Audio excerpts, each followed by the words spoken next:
Assalamu alaikum dental dingirawil mali Bamako ko landi ɗon fi tarika Sheikh Umarul Futi Tall mi ari ɗa batu e juma min waɗi asru juma on de kanko Sheikh Umarul Futi Tall o wanno combat on hakkunde makko e Yimba Sako a 1851 ɓay jihadi ndi lanni ɓe liɓi Tatakan ɓe liɓi Gala Bukari Tamba e Yimba Sako Sheikh Umarul Futi diidi miside nden nyande fuu ko ɗon ɓe waɗi laajimi e wazifa tawi noon Bukari lanɗo Tamba e Yimba Sako kaka maayo ɓalewo ƴogayno hakkunde non maayo ngon e ɓalewo ngon hakkunde maayo ɓalewo ngon e saare nden nokkeli goo no yaha wakkilo 3 nokkeli goo no yaha wakkilo 5 mana si ɓe yaari bange goo ka ɓuri yawde ɗon ka maayo ko kilo 3 e saare nden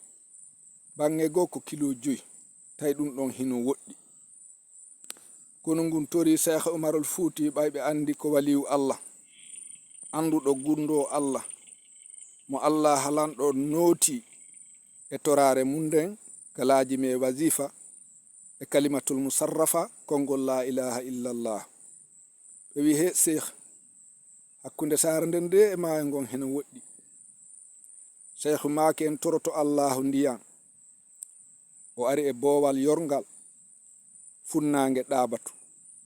yarugol Dibiya o ari ɗon o salligi o waɗi darɗe 2 kanko Sheikh Umarul Futi Tall o cikki mbangu makko ngun o tori Allah ndiyan fetere nden feeri ndiyan ɗan tubbi o wi ɗo woni wendu Sheikh Umar ndiyan ɗan ɗuuɗi yaaji ha woni maayo Sheikh Umar maaki yo Allah ɓuytuɗan ha hawra e yimɓe ɓen woni ko ɓuyti ɓe wi'i ɗo sewnde ko ndiyan sewnde ɗanni ko ceeɗu wo ɗo ɓe ɓata ha yora ko ndungi wo ndiyan ɗan arata ha luttina goɗɗo ko ɗo wi'ete sewnde ka Sheikh Umarul Futi Tall tori Allah ɗan ndiyan ɗo yimɓe no iwa ha leyɗe Amérique no iwa ha leyɗe France no iwa ha leyɗe Saudi arana ɗan ndiyan ɗo waɗa ɗan hormaye e hajuji mum Allahu lanɗo newina ɓay Allah no yiɗi Sheikh Umar Sheikh Umar ko waliyajo Allah haray mi filmi wendu Sheikh Umarul Futi ndun ɗabatu ka wi'ete ɗon sewnde ko kañum ndiyan ɗan ni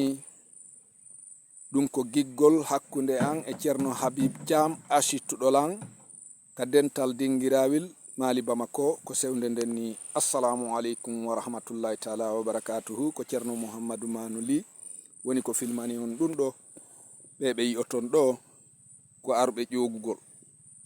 ƴogugol ka wendu Sheikh Umarul Futi Tall ko ɗum ɓe yarata haray mi salmini on mi salmini kohoɓe diina ɓen fuu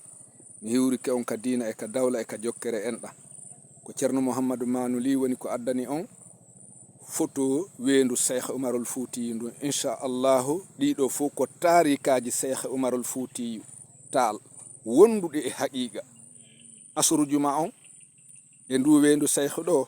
ko haqiqa e tarika Sheikh Umar en ara yewtoyde e haalaji ɗin kadi inchallahu wana Sheikh Umar waddi e Bukari lanɗo Tamba eno o waddi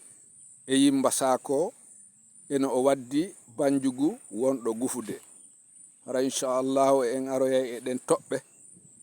haray en salmini Fuutankoɓɓen fuu en salmini fulɓe Fuuta ɓen fuu e Mande haray ɓe fuu Sheikh Umar hawtidirno waɗi ɗum pecce 3 Toro Yirla Ngenar ko gouvernement Sheikh Umarul Futi Tall on ni dingirawil haray mi salmini on mi du'anike on mi torike on du'awu ka tarika Sheikh Umar mo landi ɗon mi on hakke mi addanayi on haqiqa hakke haqiqa Cheikh Oumar no e juuɗe amen mi addani on wendu Cheikh Oumar ndun e asru juma on hankin. Assalamu aleykum wa rahmatullahi taala wa barakatuhu. Miɗo warta e mum.